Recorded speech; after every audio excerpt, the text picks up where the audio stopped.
Alright guys, in this next example it says find the area of each circle. Oh, and look, it's using that fraction for pi. So pi is going to be 22 over 7.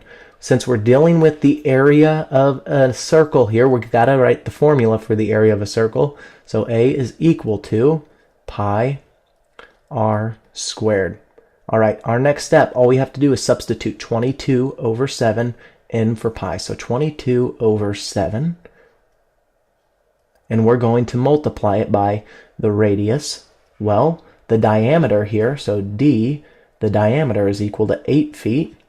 That means the radius should be half of this. So the radius is 4 feet.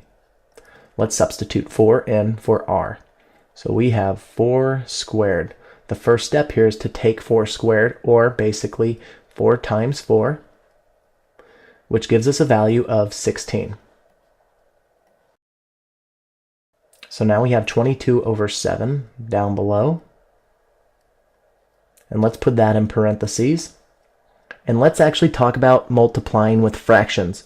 So I'm actually going to rewrite this below, but I'm going to rewrite it just a little bit differently. And I want to make a little more room and change pen colors as well. I'm going to bring 22 over 7 down. And I'm going to put a dot in for multiplication. And now I'm going to think about 16. It's a whole number right now, but since I'm multiplying by a fraction, let's turn 16 into a fraction. Since 16 is a whole number, well, any whole number written as a fraction is basically that number over 1. Because if I were to divide 16 by 1, I would still get this value, 16. Alright, now there's a simple trick when multiplying fractions.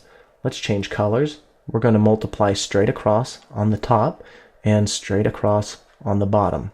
So 22 times 16 is our first step. 22 times 16 is equivalent to 352 over 7 times 1. 7 times 1 happens to be 7.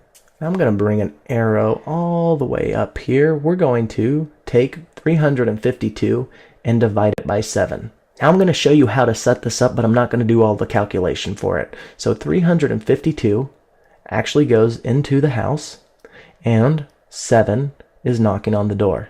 So you can use long division to help you out, or if you had a calculator handy, that might be useful as well. And you're actually going to get a decimal in this problem, so you'd bring the decimal up and you would carry this on. In my class, you would carry it on for 1, 2, 3 place values after the decimal. So to the thousandth place value. So let's actually change pen colors and look at what our value would be. Well, you would end up with 50.285.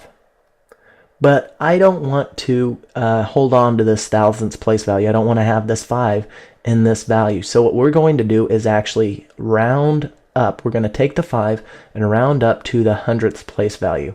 So our final answer here should be 50.29. Now this is an approximation. So we know that the area is approximately 50.29. Don't forget your units. We're dealing with feet here. So we're going to write feet squared and box up our answer. Let's look at another problem.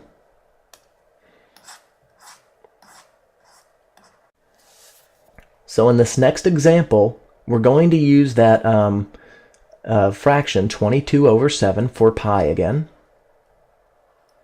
So our first step, we know we need to write down the formula for the area of this circle. So the area of a circle is equivalent to pi r squared.